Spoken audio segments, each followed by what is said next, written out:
studio. Give yourself a good intro. Just don't laugh through it. Where's the sound check board?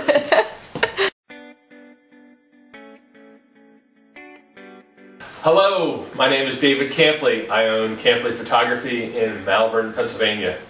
Together with my wife and 4 terrific employees that we have here. We've been here for 26 years, located in downtown Malvern on a busy small town Main Street. And the studio specializes in family portraits of all types, event photography, which would be weddings and mitzvahs and parties, and also corporate imaging photography.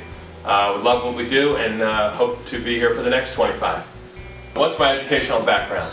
I actually started in photography as a high school kid, and I loved photography. I fell in love with the whole idea of photography as a high school kid.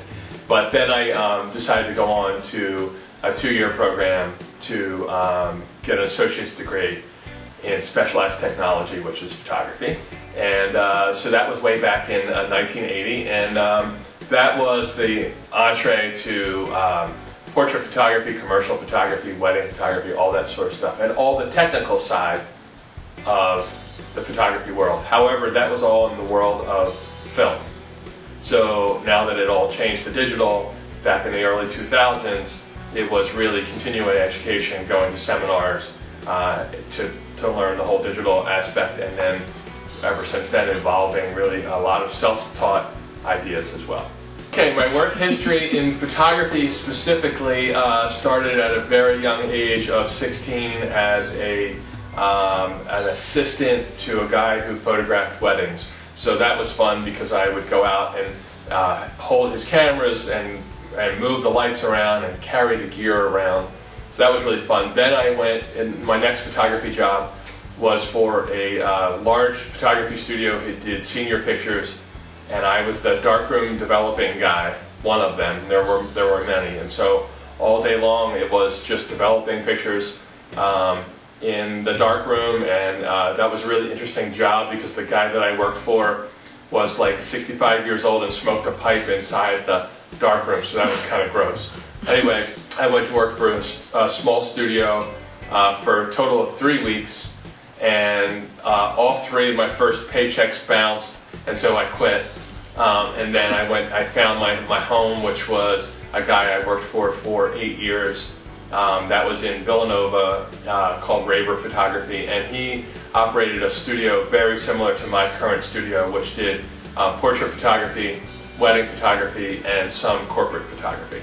Did I always want my own photography studio? Is absolutely yes. When I was working for the last guy I worked for before I started my own company, a few years into that, I thought, boy, this would be really fun to do for myself and be profitable for myself, not just working for someone else. And plus, when you're in a creative end like that, you always think your idea is better than the other guy's idea. So yeah, I just always thought I wanted to do it. Favorite part of my job, absolutely hands down, is just working with people.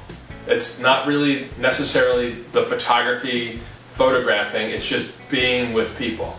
So that's the favorite part of my job, whether it's being with people in my shop picking out their photos, or out on location shooting the photos, or being at a wedding and just being around people and interaction like that.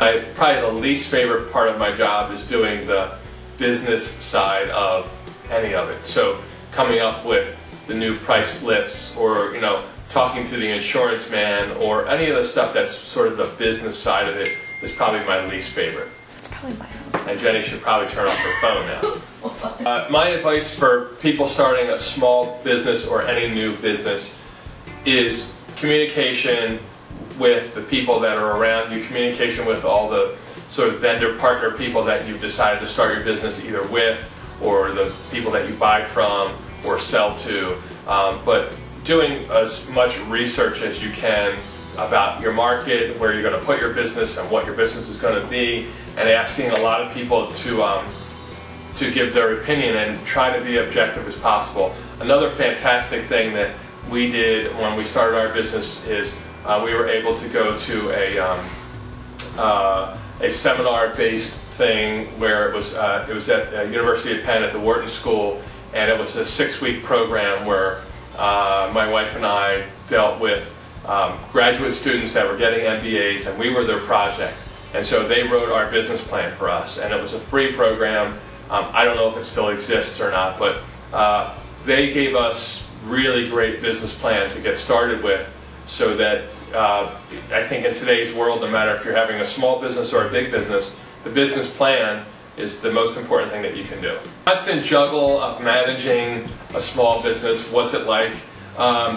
My brain sometimes goes bonkers about all the different things that you're constantly juggling. So if you looked around in this room that we're shooting the video in right now, you'd see it's a mess because we've just had a lot of photo shoots and the camera gear is everywhere. And then, yeah, it's a challenge, and it's not an easy one, but I think certain people are just meant to do it and other people are not. So I think you easily find out quickly if you're not meant to do all the different juggling of running a small business, then you have to bring in people to help you do it. So for us, I try to surround myself with people who are good at different aspects of different parts so that they can help me juggle what I'm doing. The gentle sales, every business and every person is always selling something. Whether you're selling yourself to a new employer as a person that's applying for a job, or you're selling yourself in my world to a bunch of vendor partners in the wedding photography business, which would be people like people that we do business alongside of, people who are caterers and run hotels, and those people, we have to sell ourselves to them so they refer us. But long and short of it is, we have this client at the very end of it accepting the deliverables, if you will, the final products. And how do we sell them is really by a few techniques that we've learned over the years that just work. Some things that I've learned from sales seminars, but really it's about just being yourself and genuinely wanting the person to own the best products possible, what you've put out there. So you're putting out something that you're very proud of when it's photography.